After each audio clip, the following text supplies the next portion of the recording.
Companies have several reasons for rebranding throughout the course of their lifespan, from increased development, growth in new markets, to trying to update a rather outdated marketing strategy.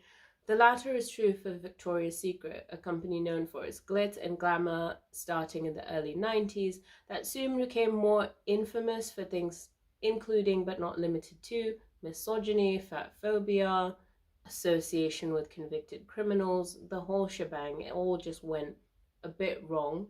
And to try and salvage this, the company has recently come out with a new campaign where they're like, you don't know us, forget all that, it's done and dusted, buried under the hatchet, whatever the saying is, because we've come back and we're into I don't know what you want to call it, clean girl aesthetic, or some people have just called it straight up boring.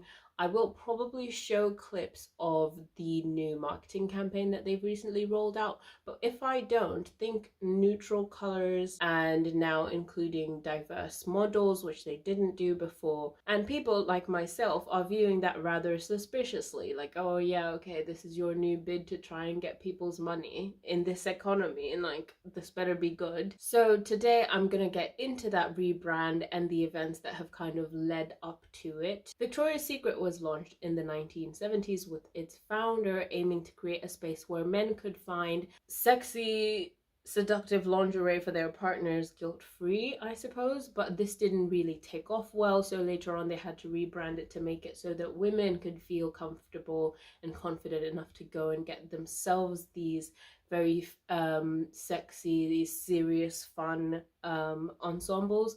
And this went well with rolling into the 80s and 90s, the very glitz and glam aesthetics of the time. The whole shtick was that you could go to your local mall and experience what it was like to be in this glamorous supermodel life and experience the life of an angel. So an angel is what they used to call their models. They used to be the Victoria's Secret angels, and in the 90s they rolled out the fashion shows where we could see the Victoria's Secret angels strut on runways in their like model-esque bodies and very impossibly thin bodies that a lot of people had problems with, but I think loads of models look like that at the time because of just the whole heroin chic vibe that was going on at the time. Very problematic. But yeah, men wanted to be with the angels, women wanted to look like the angels. What could go wrong? Like, what went wrong? What was the problem if everyone liked it so much? Well, for starters, there were a few internal problems with Victoria's Secret, starting with the models. A lot of the models have since come out and said how unsustainable the kinds of diets and exercise routines they were on were, just so they could maintain the angel picturesque image, because all the angels had to have roughly the same size and sort of measurements to qualify for the runway. And these looks and sort of the image was dictated by all the directors and designers for the company, who are largely men, of course. Who is surprised? And that body ideal, which even the models couldn't meet, just didn't cater for everybody. So as you can expect, they only made clothes that went up to a certain size, and certain demographics were automatically excluded, which never makes sense to me, because why would you intentionally block out another demographic that is going to get, like, the whole point I thought of a business is, ooh, me want money, give me money. And if other people are willing to do that, then just do the things that are going to make them do that. Like, why would you intentionally block out an entire demographic of people just so you can satisfy your own visual preferences? Like, that doesn't seem very business savvy to me. The models themselves had to go through extreme exercise and diet routines that just had an overall effect on their health and mental well-being. And if you want to hear more about sort of the accounts of Victoria's Secret models, well, former Victoria's Secret models, then you can listen to the Fallen Angels podcast. It has 8-episode deep dive into Victoria's Secret kind of rise and fall. But of course, you're gonna watch that after you're gonna listen to that after you watch this. Like, come on now. I'm never going to say that it was due to the body standards set by Victoria's Secret or by the industry, but there is a correlation between me at my sickest and when I was doing work with those brands. It is a bit difficult to be where I am sitting, to be looking back at my life and to think about just how many years of my youth were kind of dedicated to this terrible, terrible image and narrative that Victoria's Secret were pushing down the throats of women everywhere. The levels to which they had to constantly be watching their weight and their image meant that they didn't even end up feeling or embodying any of the sexiness that they were supposed to be showcasing on these runway shows. And it just goes to show the general lack of empowerment for the women who made or at least were the face of these brands. So let's get into the wider market events that led to Victoria's Secret's decline. So from the 80s to like the mid 2000s, Victoria's Secret was pretty dominant with their thongs, underwire, lace, completely impractical just for the looks and for the glamour kind of aesthetic. And they also branched out to cosmetic lines as well as teen lines such as Victoria's Secret Pink. However, for any business, it's always important to keep an eye out for any competitors. Like while other brands did crop up here and there, like Wonder Bra, that was a pretty big competitor for them. I think in the 2010s, Victoria's Secret's creative team kind of didn't anticipate the athleisure boom. I'll let you interpret what that word means. It's one of those word salads that people do, which I can see the practicality of it, but also like athleisure. Who came up with that? I know they came up with that either in a very stuffy boardroom or in a shower. There is no in between. Yeah, in the 2010s, consumers were moving towards more comfortable, practical wear, and you could think of a myriad of reasons for this. It could be the 2008 economic crash leading to people thinking more practically about their wallets and their spending, or it could be that women were just feeling a little more empowered about their options on what they have to wear every single day and actually choosing options that were made to fit and more comfortable that other brands were offering. It's also important to note that the mid 2010s came with the rise of the girl boss movement. How can I be a go-getting girl boss when all I wear is attractive lingerie that's meant to attract the men I'm trying to stomp on my way up the corporate ladder? Those are all factors that could have contributed to this, but the bottom line is Victoria's Secret just didn't pick up on this change for a very long time, and that led to the growth of other businesses that were focusing on items that people could wear more. The pandemic didn't really help either because that just cemented the place of athleisure in all of our daily clothing. It also doesn't help that Victoria's Secret kind of had a lot of stock in physical stores because that was kind of their bread and butter in the 80s, 90s, and early 2000s.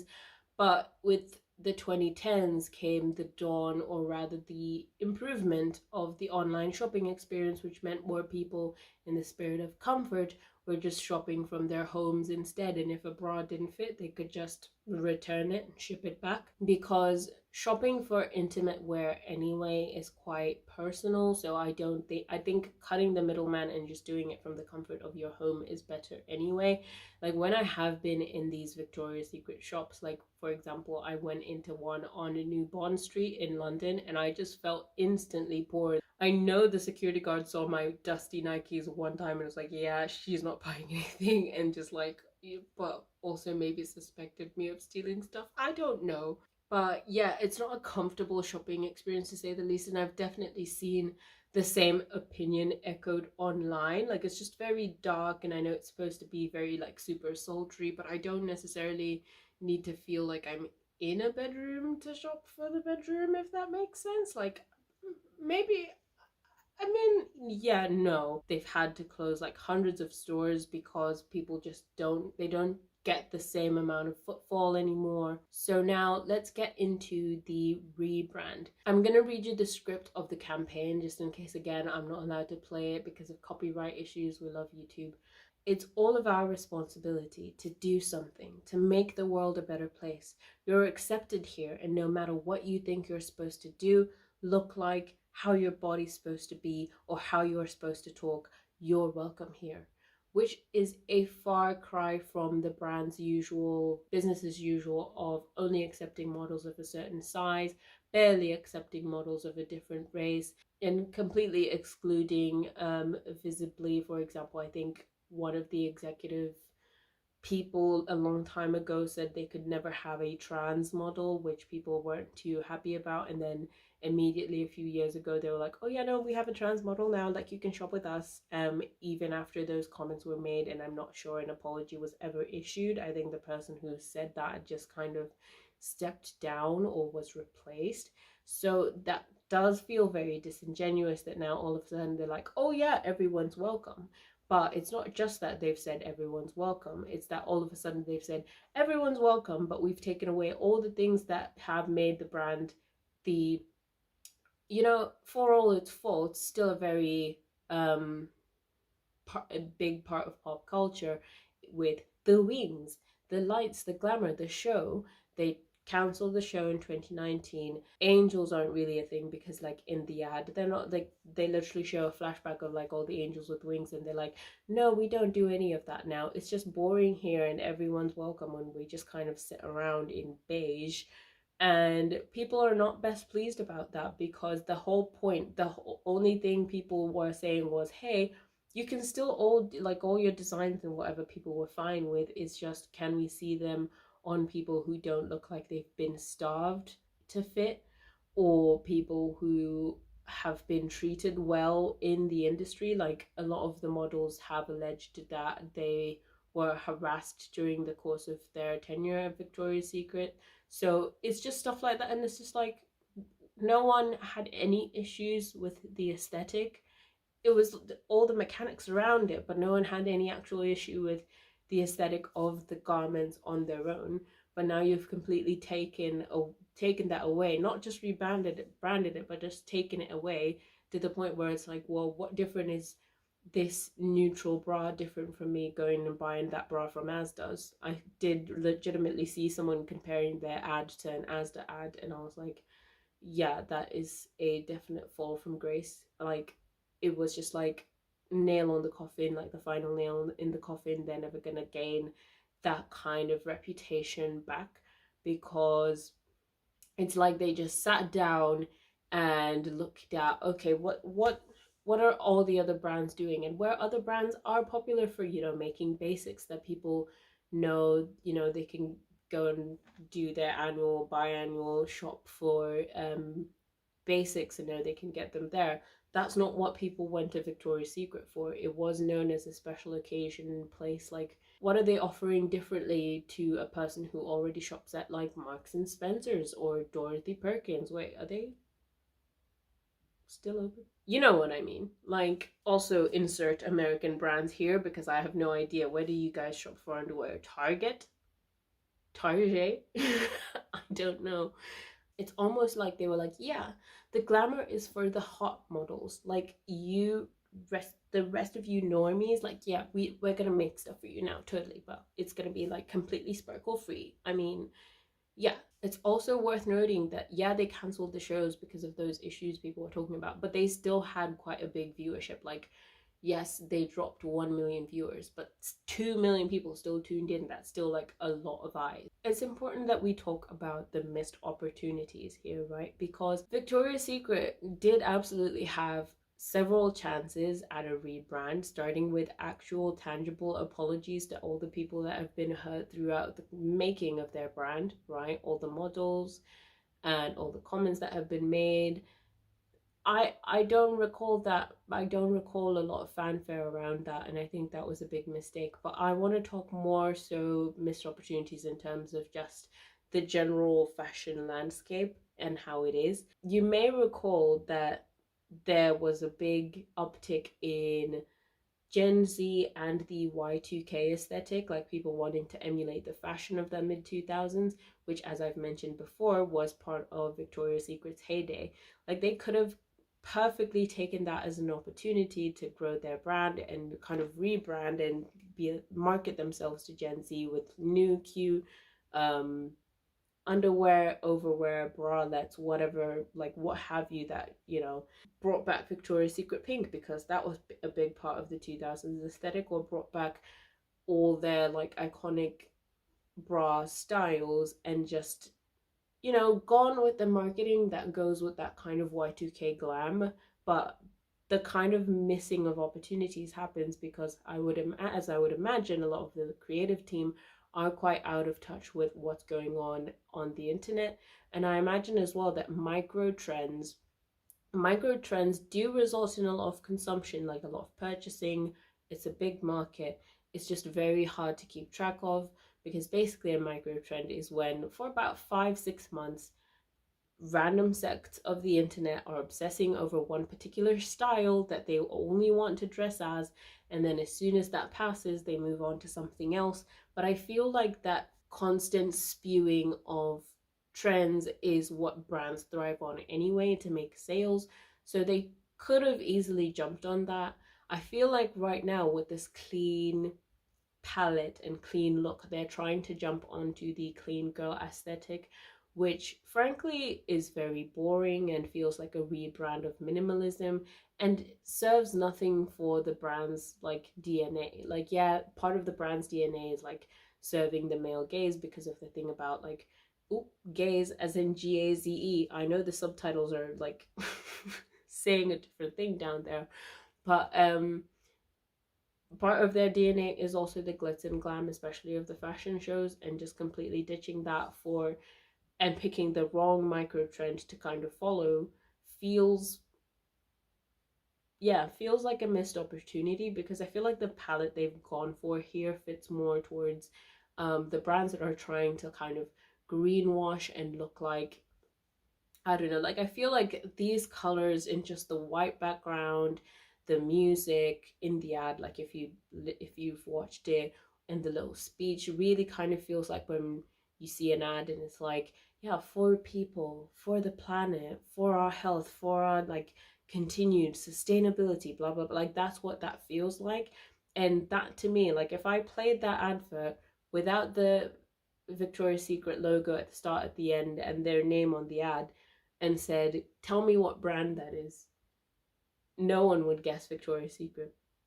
Like there needs to be some sort of brand identity retention within a rebrand that I feel like has been completely failed. And I also want to talk about when people say that a brand has like fallen, or like the rise and fall, or like the, I will say it's a bit weird how people talk about the rise and fall of brands, because if you think about it, a year on year constant growth, even for a business, just shouldn't be possible, shouldn't be sustainable. Like you have an infinite, no, you have a finite market that has finite needs, and those needs are bound to change and they are bound to move away from you.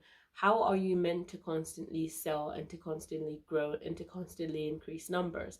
Granted, there are some dips and like falls that are like predictable, like with general changes in the economy, what have you, but it makes no sense to me to constantly be expected to continually grow and continually just up your market share. Like, how do you convince people to keep coming back? Oh, I know how. You sell them shoddy products that they have to keep coming to replace because you've convinced them that if they don't buy them, then they don't have a life. Yeah, got it. Okay, I get it. But like, it feels very weird to constantly aim for this infinite growth. Like more and more people are just going to buy into this thing. Like for example, when people talk about how they lost viewership for their fashion show and led to the subsequent ending of it, they lost 1 million viewers. So where they would normally have had, like the year before, I think it was 3 million, and then they got 2 million.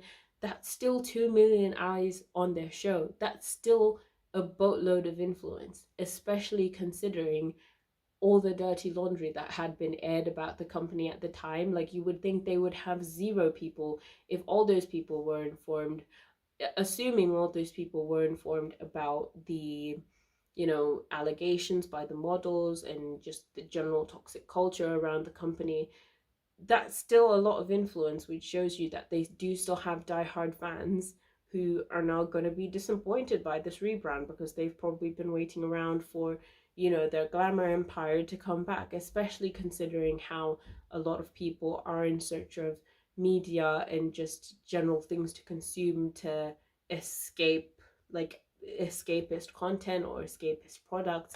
and just the general level of ambition that is tied to the purchases we make, especially considering everything going on socioeconomically right now, like, and politically in the world. Like, people kind of need that, and I feel like a Victoria's Secret coming back in this very boring, tame palette just completely shoots themselves in the foot. Their whole brand was built on the trappings and the feel of luxury and the elevated sense of identity people would get from being seen carrying around the pink Victoria's Secret bag, and that you could afford Victoria's Secret, or that you were getting Victoria's Secret, so you must have a special occasion coming up, or whatever. And just let's also talk about just feminine products in general, because I also want to contest the idea that Victoria's Secret has fallen because there have been several brands that have come in and kind of beat them because of innovation. Like, Victoria's Secret's success, I think, is mostly just because of the story they were telling, the story they were selling. And that's for most brands, to be honest, because for a lot of feminine products, they just don't change for a long time, even though they don't necessarily serve people how they should. Like, let's take the bra for example. Bras have largely remained the same for about 100 years in terms of their shape, in terms of how they provide support, and just their construction. For 100 years, you're telling me that we got, like, 1920, we were like, yeah, this is the bra, this is fine?